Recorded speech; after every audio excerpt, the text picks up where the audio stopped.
आज शेतकऱ्याच्या हितासाठी, शेतकऱ्याला न्याय देण्यासाठी तुम्ही आपण सर्वजण इथं उपस्थित आहोत। आज तुम्हाला ताकद देण्यासाठी, आवर्जून रस्त्यावर उतरण्यासाठी, रखरखत्या उन्हामध्ये ज्या पद्धतीने शेतकरी कष्ट करतो तसंच आमच्या शेतकऱ्याचं प्रतिनिधित्व करण्यासाठी इथं विविध पक्षाचे नेते, आदरणीय पवार साहेबांच्या मार्गदर्शनाखाली आमचा जो पक्ष चालतो त्या पक्षाचे प्रदेश अध्यक्ष शशिकांतजी शिंदे साहेब, काँग्रेस हा जो देशातला एक प्रमुख विरोधी पक्ष आहे त्याचे राज्याचे प्रदेश अध्यक्ष सपकाळ साहेब व आक्रमक भूमिकेसाठी प्रसिद्ध असणारे आणि सामान्य लोकांसाठी रस्त्यावर उतरणारे उद्धव ठाकरे साहेबांच्या पक्षाचे दानवे साहेब असतील, आत्ताच आपल्या सर्वांना बगरे साहेबांनी मार्गदर्शन केलं, बच्चाव ताईंनी मार्गदर्शन केलं, खासदार वजेभाऊ या ठिकाणी आहेत, सीपीएमचे काही कार्यकर्ते आहेत, पदाधिकारी आहेत, शेतकरी संघटनेचे पण लोक या ठिकाणी आलेले आहेत।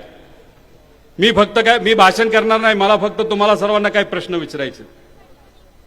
आत्ता कांद्याचे भाव काय आहेत? 5 रुपये ते 6 रुपये किलो आहेत का नाही? हात वर करून सांगा। असेल तर हो म्हणायचा, हात वर करा। आहे का? बर, 5 ते 6 रुपये मध्ये तुम्हाला परवडतं का?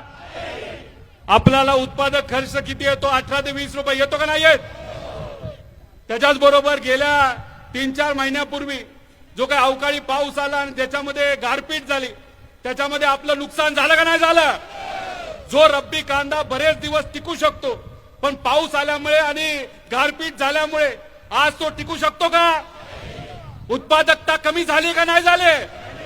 मग आज जेव्हा तुम्ही व्यापाऱ्याकडे जाता, मार्केट कमिटीकडे जाता, जेव्हा 4 रुपये 5 रुपये तुमच्या हातामध्ये मिळत असतात तेव्हा येण्या जाण्याचा तरी खर्च निघतो का?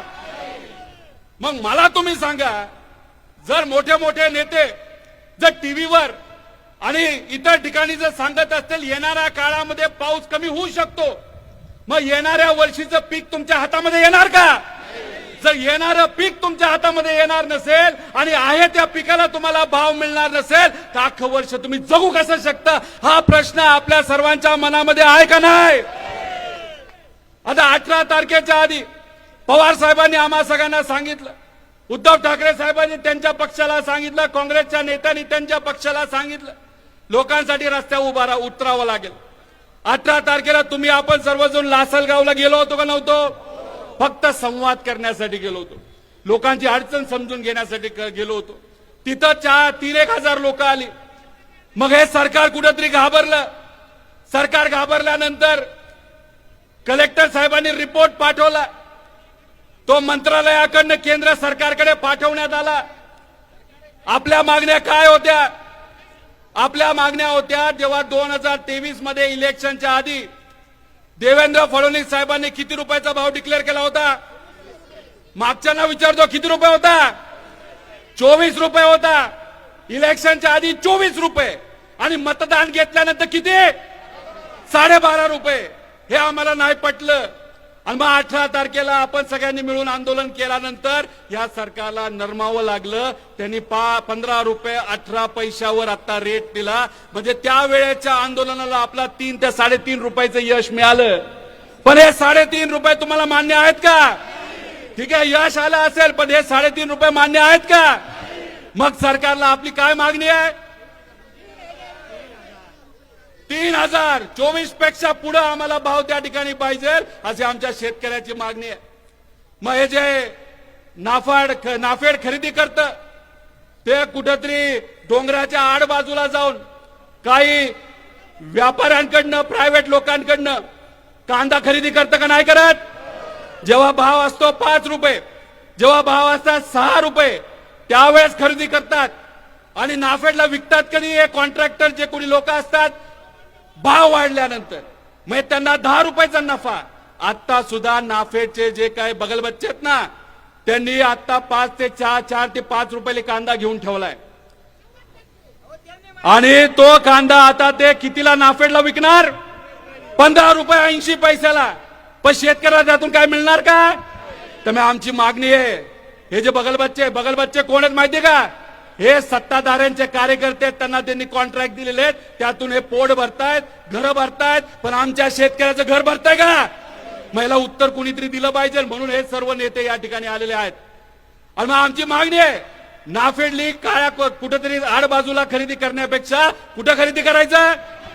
मार्केट कमिटीमध्ये खरेदी केल्यानंतर काय होतं? स्पर्धा निर्माण होते, आणि स्पर्धा निर्माण झाल्यामुळे आमच्या शेतकऱ्याला भाव मिळतो, आणि तीच आमच्या सगळ्यांची अपेक्षा आहे. आणि नाफेड म्हणते 2 लाख टन घेणार. 2 लाख टनात काय होणार आहे का? अहो इथंच एक दिवसाला 2 लाख टन गोळा होते. तर आमच्या सगळ्यांची मागणी 8 ते 10 लाख टन कांदा त्या ठिकाणी घेतला पाहिजे.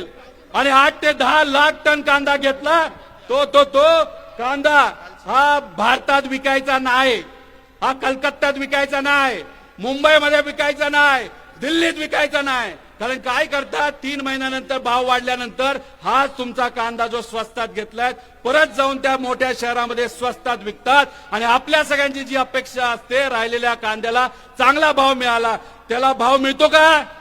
त्यामुळे हा घेतलेला कांदा कुठं विकायचा? डायरेक्ट भारताच्या बाहेर घेऊन जावा. भारताच्या बाहेर जात नसेल तर जाळून टाका, पण आमच्या शेतकऱ्याला 24 कमीत कमी रेट हा मिळालाच पाहिजे. आता तुम्ही मला सांगा, हे सर्व नेते इथं आलोत, आम्ही आलोत, इलेक्शन आहे का? महाराष्ट्रात इलेक्शन आहे का? पण आलो ना तुमच्यासाठी का? खऱ्या अर्थाने सामान्य लोकांच्या पाठीमागे भक्कमपणे उभा राहण्याची भूमिका आमच्या नेत्यांनी आम्हाला सांगितली आहे, आणि त्याच दृष्टिकोनातून तुमच्यासाठी इथं आलेलो आहे. त्यामुळे हे जे काही सावलीत बसलेले लोक आहेत, पेट्रोल पंपाच्या इथं बसलेले लोक आहेत, त्यांना मला सांगायचे, अरे तुमच्यासाठी हा लढा आहे. तुम्ही त्या शेतामध्ये राबता, उन्हामध्ये राबता, आणि आता जर सावलीत बसत असाल तर तुम्हाला न्याय कसा मिळणार? तुम्ही जर रस्त्यावर आला नाही, तुम्ही जर लढला नाही, हे सरकार तुमच्याकडे बघणार सुद्धा नाही. एवढं मोठं आंदोलन इथं सुरू आहे, पण सरकारचे तिन्ही पक्षाचे प्रमुख नेते आता काय करतात माहितीत का? आता एमएलसीचं इलेक्शन आहे, कोणाला कुठलं तिकीट द्यायचं, कोणाला कुठं बसवायचं, घोडे बाजार कसा करायचा, नगरसेवक किती रुपयाला विकत घ्यायचे, जिल्हा परिषद सदस्य किती रुपयाला विकत घ्यायचे, अशी चर्चा मुंबईमध्ये तिथं चालू आहे. मग तुम्ही मला सांगा, त्या मुंबईतल्या चर्चेतून तुमचं भलं होणार का नेत्यांचं भलं होणार? मग नेत्यांचं भलं होणार असेल तर मग कुठेतरी विरोध आणि आपण त्या ठिकाणी रस्त्यावर आलं पाहिजे. आणि मी ठामपणे सांगतो, तुम्हालाही सांगतो, तुमच्या मुलांनाही सांगतो, मजुरांनाही सांगतो, मजुरांच्या मुलांना पण सांगतो की आज जर आपण आपल्या हातामध्ये हा लढा घेतला नाही, या सिस्टमच्या विरोधात आपण लढलो नाही, तर येत्या काळामध्ये आपल्याला कुणी त्या ठिकाणी वाचवणार नाही, अशी परिस्थिती या महाराष्ट्रामध्ये येईल. त्यामुळे मी परत एकदा आपल्या सर्वांना प्रश्न करतो, आता ऊन किती वाढलं तर सावलीत जाऊन बसणार का? लढायचं का बा? बरं आता काय झालंय, आता इथं 5-6 हजार लोक आलेत, पण आता चांदवड आपली जी मार्केट कमिटी आहे इथले 2-1 हजार आलेत, आसपासचे 2-3 हजार लोक आलेत, पण आपले 6 हजार लोक या प्रशासन आले, पोलीस प्रशासन याली ठिकठिकाणी कुणी मोटरसायकलवर येते, कुणी गाड्यात येते, कुणी दुसऱ्या फाट्यावर अडकले, असे 6 हजार लोकांना आपलं थांबवले. मग आपला आवाज दाबला जातोय का नाही जात? पोलीस प्रशासन चांगलं असतं, सगळेच खराब असतात असं नाही, पण काही लोक हे चुकीचे असतात. त्यातले जे कोणी चुकीचे आहेत त्यांना मी सांगतो, आम्ही सर्व नेते सांगतो, आमच्या लोकांना लगेच त्या ठिकाणी सोडवा, नाहीतर हे सगळ्या गोष्टी तुम्हाला मागत पडतील. आणि मला असं वाटतं हे शासन, हे प्रशासन हे कुठेतरी आपल्याला हलक्यात घेते. मग हलक्यात घेत असेल, तुमच्या जीवन मरणाचा प्रश्न असेल तर मग काय करायचं? हे जर सरकार हवेत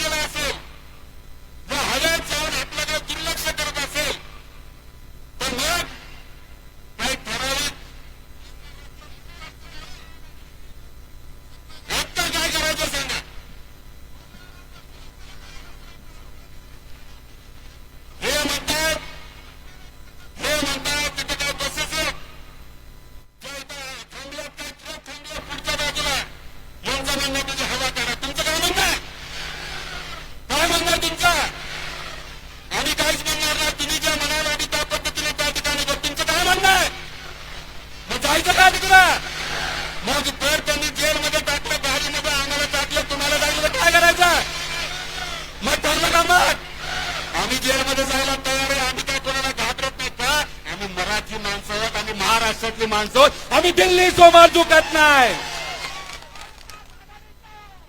अहो हे इतके दीडशाणी लोक आहेत. अहो अजितदादांना न्याय देण्यासाठी सुद्धा त्यांनी मदत नाही केली. आम्हा सर्वांना तिथं पळावं लागलं, इकडे जावं लागलं, तिकडे जावं लागलं.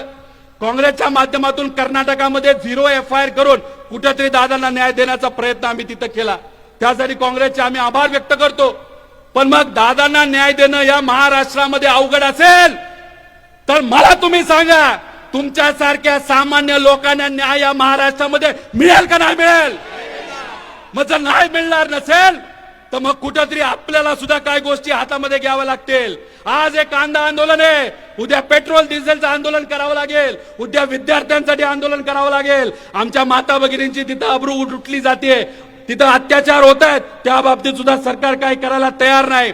पेट्रोल आणि डिझेल घेण्यासाठी एखाद्या भिकाऱ्यासारखं आपल्याला लाईनीत उभं राहावं लागतं. आणि हे नेते काय म्हणतात, आमचे शेतकरी, या महाराष्ट्राचे स्वाभिमानी शेतकरी काय करतायत? डिझेल घेऊन काळा बाजार करतायत. अहो जो नेता म्हणला महाजन साहेब, तुम्हाला कदाचित या जिल्ह्याचे पालकमंत्री समजत असाल, पण तुम्ही किती काळा बाजार केलाय हे पुढच्या काही दिवसामध्ये मीच त्या ठिकाणी, आम्ही सर्वजण मिळून त्या ठिकाणी बाहेर काढणार आहोत. त्यामुळे याद राखा, आमच्या शेतकऱ्याला, सर्वसामान्य लोकांवर जर तुम्ही अन्याय केला आणि त्यांना जर अशा लेवलला जाऊन, खालच्या लेवलला जाऊन तर तुम्ही काय केलं, बोललं, तर तुम्हाला या महाराष्ट्रामध्ये, स्वाभिमानी महाराष्ट्रामध्ये, शिवशाहू फुले आंबेडकरांच्या महाराष्ट्रामध्ये फिरणं सुद्धा अवघड होईल. ही गोष्ट त्या ठिकाणी याद ठेवली पाहिजे. त्यामुळे मग आता काही शेतकऱ्यांनी इथं सांगितलंय की आता आपल्याला या हवेत जे लोक गेलेत तर काही गाड्यांची हवा काढून काय या सरकारला कुठेतरी जमिनीवर आणलं पाहिजे. शेतकऱ्यांनी आणि लोकांनी आदेश दिला, सामान्य लोकांनी आदेश दिला, तर आम्ही लोकप्रतिनिधी आहोत, आम्हाला तो आदेश ऐकावाच लागतो. मी या नेत्यांना विचारतो, काय करायचं आता? बरं, आपण आपल्यानंतर शशिकांत शिंदे साहेब आहेत, दानवे साहेब आहेत, सपकाळ साहेब आहेत, हे आपल्या सर्वांना मार्गदर्शन करतील. आणि हे सर्व नेते जे बोलतील तशा पद्धतीने त्या ठिकाणी आपल्याला वागायचंय. पण हे बोलत असताना, करत असताना जर आपल्याला थोडीशी चक्कर वगैरे आली तर आपण अँब्युलन्स डॉक्टर इथे ठेवलेत, पण बाकीच्यांनी सावलीत जायचं कारण नाही. बरोबर का नाही? ऊन वाढत गेलं, टेम्परेचर वाढत गेलं तर काय करायचं? थांबायचं तिथं आहे तसं. कारण का आता जर सहन नाही केलं तर पुढचे अनेक वर्ष सहन करावं लागेल. आणि तुम्हाला सांगतो, नेत्याला काही घेणं देणं नसतं. नेत्याच्या पोरं मोठ्या मोठ्या शाळेत शिकायला असतात, मोठ्या मोठ्या बिझनेसमॅनची मुलं मोठ्या मोठ्या शाळेत शिकायला असतात, त्यांना काही फरक पडणार नाही. फरक जर कोणाला पडणार असेल तर तुमच्या आणि आपल्या सर्वांसारख्या सामान्य लोकांना तो फरक पडणार आहे. आणि तो फरक पडू नये म्हणून आपल्या सर्वांना त्या ठिकाणी एकत्रित येऊन लढावं लागेल. बघा, आता सिक्युरिटी वाढवली, 18 तारखेला सुद्धा पोलीस आले होते, आता सुद्धा पोलीस मोठ्या प्रमाणात त्या ठिकाणी आलेले आहेत. म्हणजे हे कोणाला घाबरलेत? तुम्ही हात वर करून जा, कोणाला घाबरलेत? हे सामान्य लोकांना, शेतकऱ्याला, मजुराला घाबरलेले आहेत. त्यामुळे आपण जर लढलो तर तरच आपल्याला त्या ठिकाणी यश येणार आहे. एवढंच या ठिकाणी सांगतो, लढायचं आणि जिंकायचं. रामकृष्ण हरी. बघा, राशी ट्रेडर्स यांनी पोती 13, क्विंटल 30, बरोबर. त्यानंतर यांना भाव मिळाला 3 रुपये 20 पैसे किलोला, म्हणजे 320 रुपये क्विंटलला. चला, किती लोकांना 3 रुपये 20 पैसे किलोला कांदा परवडतो? त्यांनी हात वर करा, हात वर करा ना. बरी पावती घ्यायची आणि घरी गुपचूप जायचं का? समजा ताटामध्ये नुसता कांदा आणि भाकरी खायला लागली तरी चालणार आहे का आपल्याला? आपली पोरं न खाता झोपलेली चालणार आहे का? आपली पोरं जे चांगल्या शाळेमध्ये, कॉलेजमध्ये जातात त्यांनी 1 वर्ष डाऊन करायचं का शाळेत जाणंच बंद करायचं? मग ही जी पावती आहे ही आपल्या परिस्थितीचं प्रतीक आहे. आणि ही जर बदलायची असेल तर आपल्याला संघर्ष करावा लागेल. आज तर फक्त सुरुवात आहे. आणि सरकारने आमच्या शेतकऱ्याचं नाही ऐकलं तर मग आमचे शेतकरी उद्या जाऊन या सरकारचं आणि नेत्यांचं काय करतील हे नक्कीच त्या ठिकाणी आपल्या सर्वांना कळेल. एवढं सांगतो आणि थांबतो. जय हिंद, जय महाराष्ट्र.